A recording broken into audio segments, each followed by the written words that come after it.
Magaldayog ka Ilocano, kumusta po kayo? So, dumaan na po si Bagyong Juan kay Ilocano. So, maghapon po kaming binabayo ng malalakas na hangin. Tapos magdamag kay Ilocano, buti na lang walang malakas po na ulan dito sa amin, dito sa Ilocos, dito sa Bigan. Kaya dyan sa inyo kay Ilocano, kumusta naman po kayo? Sana pare-pareho po tayong nasa mabuting kalagayan. So, tara, samahan niyo po ako ka Ilocano. Magaldayog kay Ilocano, kumusta po kayo? So alas 6 na po ng umaga kay Ilocano. Nakalagpas na si Bagyong Juan sa awa ng Diyos. Wala namang masyadong malakas na ulan kay Ilocano. Malalakas lang na hangin, magdamag po yung naramdaman namin dito sa Ilocos, dito sa Bigan. So yung mga cauliflower dyan kay Ilocano, yan o. Mukhang nakasurvive naman sila kay Ilocano sa awa ng Diyos. As of 6 AM kay Ilocano, yan. Mukhang wala naman masyadong damage dito po sa amin. Sa Ilocos kay Ilocano. Diyan sa inyo kay Ilocano, kumusta naman kayo? Walang ulan, no? Daray pa nga po yung dito sa may terrace natin, no? So, kahit titingnan nyo yung mga halaman kay Ilocano, dry pa nga yung lupa niya, oh. So, wala siyang ulan. Hangin lang kay Ilocano. So, medyo natumba tong ano natin, no? Rubber tree. Tahimik na kay Ilocano. Nakalayo na kasi si Uwan. Magdamag din na walang kuryente kay Ilocano simula kagabi. Wala ng kuryente. So hopefully walang mga nasirang mga poste, natumbang mga poste. O di naman kaya mga naputol na kawad ng kuryente para may balik kaagad yung kay Ilocano, yung serbisyo sa kuryente. So tingnan din naman natin dito sa may bakuran natin kay Ilocano kung may mga nasira. Mukhang yung mga halaman lang yung may mga natumba lang kay Ilocano. Yan. Mukhang okay naman yung tanim natin. Yan, oh. Wala kasing ulan kaya pasalamat tayo sa Diyos na walang malakas na ulan. Puro hangin lang.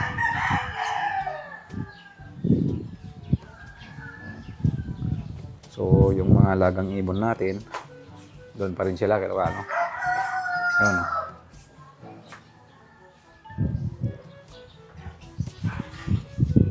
Tapos, tignan din natin dito kay Ilocano. Mukhang okay naman kay Ilocano so far. Sa awa ng Diyos.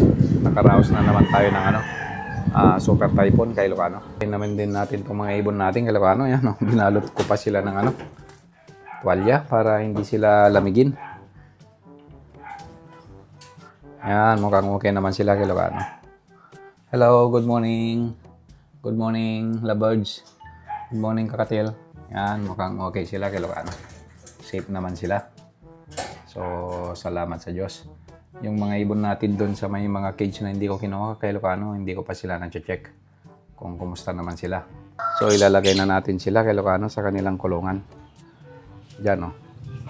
Para makalipad-lipad na sila. Kasi, nandyan lang sila sa maliit na kulungan kay Ilocano.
Yan, makakalipad na kayo.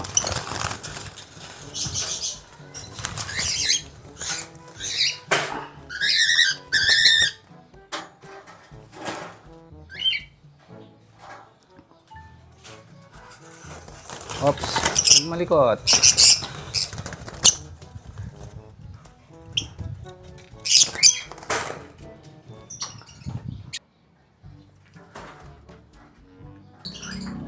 Tapos itong mga lovebird natin, ilagay na lang natin sila dito kay Ilocano. Isama na natin sa kakatil natin. Takman na lang muna natin yung ano nila. Yung S-box. Kay Ilocano. Ayan. Hindi sila makapasok. Total tong dalawang lutino natin dito kay Ilocano, pinagpa-pair pa naman natin sila. Tapos ito, dalawang dito, yan, sama na natin.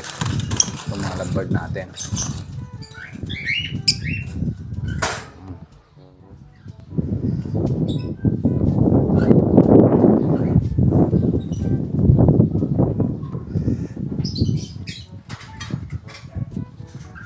Yan.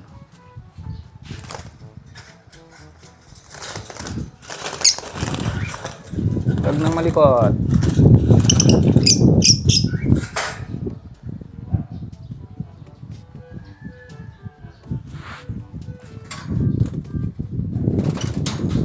Tapos itong dalawa, doon naman yung cage nila kay Ilocano. Lagay din natin doon. Huwag nang malikot.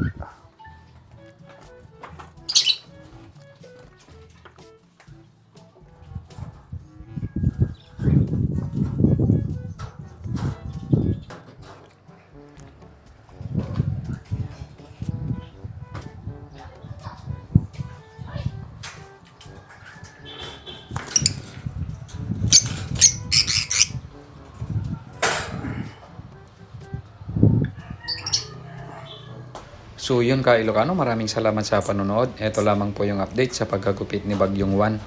Ingat po tayong lahat ka Ilocano.